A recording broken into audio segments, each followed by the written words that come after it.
मज़ीद short clip बयानात के लिए हमारे चैनल को सब्सक्राइब कीजिए और बेल आइकन को दबाइए। जज़ाकल्लाह।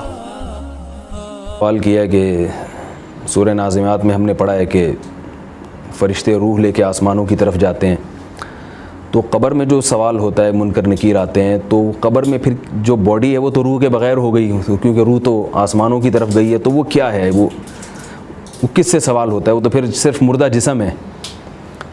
इस सवाल को और मैं मज़ीद पुख्ता करने के लिए मज़ीद एक बात कहता हूँ कि कुरान मजीद में आता है कि नेक लोगों की रूहें इल्लियीन में हैं। तो यहाँ भी एक सवाल होता है कि इल्लियीन तो आसमानों में है, वो मकाम है।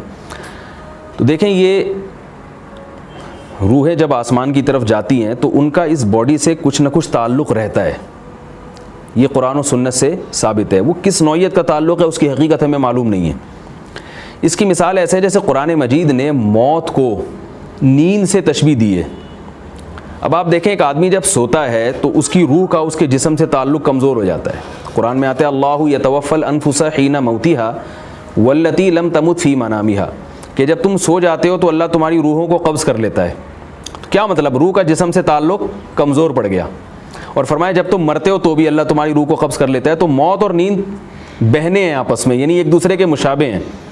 फरमाया कि फिर क्या होता है कि जब तुम उठते हो तो हम तुम्हारी रूह दोबारा लौटा देते हैं, और मौत में नहीं लौटाते, बल्कि मौत में रूह जब लौटेगी जब क़यामत कायम होगी, उस वक्त यानी मरने के बाद फिर रूह लौटेगी और पूरे ज़िंदा हो जाओगे। लेकिन जब हम सोते हैं अल्लाह हमारी रूह को कब्ज़ करता है तो हमारी रूह भटक रही होती है, कभी अमेरिका जा रहे हैं, जापान जा रहे हैं, पता नहीं क्या क्या सैर करके आ रहे होते हैं, और ये पूरी जिस्म में नहीं होती। मगर इसका ये मतलब नहीं है कि जिस्म का उससे ताल्लुक़ नहीं है। उस आलम ख्वाब में वो रूह कहाँ कहाँ जा रही है, मगर इस मादी ज़िंदगी में उस रूह का हमारे जिस्म से ताल्लुक़ होता है। तभी आप किसी सोते हुए आदमी के सामने चीख के बात करें या बहुत ज़ोर से बात करें, वो जाग जाता है। इसीलिए जागता है ना कि उसकी रूह बिल्कुल ख़त्म नहीं हुई थी, बल्कि उसका थोड़ा सा कनेक्शन था इससे।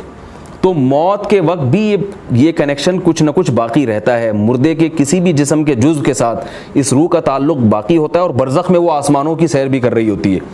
तो इसलिए ये सब एक दूसरे के मुनाफी नहीं है, क्योंकि हमने भी मर के देखा नहीं है, तो वो हम इस मादी ज़िंदगी को उस बरज़ख की ज़िंदगी से नहीं समझ सकते। और अहादीस से ये बात साबित है कि जब हम मर जाते हैं, हमारी रूह निकलती है, तो कब्र से भी उसका ताल्लुक़ रहता है, मगर इस आलम अरवाह में दूसरी रूहों से भी इसकी मुलाकात होती है। ऐसे बहुत सारे वाक़यात हैं सहाबा कराम के कि मौत के वक्त वो खुशी से रो रहे हैं। पूछा गया भाई क्यों रो रहे हो? कह रहे हैं अल-आन नल्का अस्हाब मुहम्मदिन सल्लल्लाहु अलैहि वसल्लम, अन करीब अब हमारी मोहम्मद सल्लल्लाहु अलैहि वसल्लम और आपके साथियों से मुलाकात होने वाली है। यहाँ भी सवाल पैदा होगा, भाई ये तो कब्र में होंगे, तो हिसाब व किताब होगा, तो नबी से मुलाकात क्यों होगी? तो नबी सल्लल्लाहु अलैहि वसल्लम से भी मुलाकात होगी और कब्र में उस बॉडी से भी ताल्लुक़ रहेगा।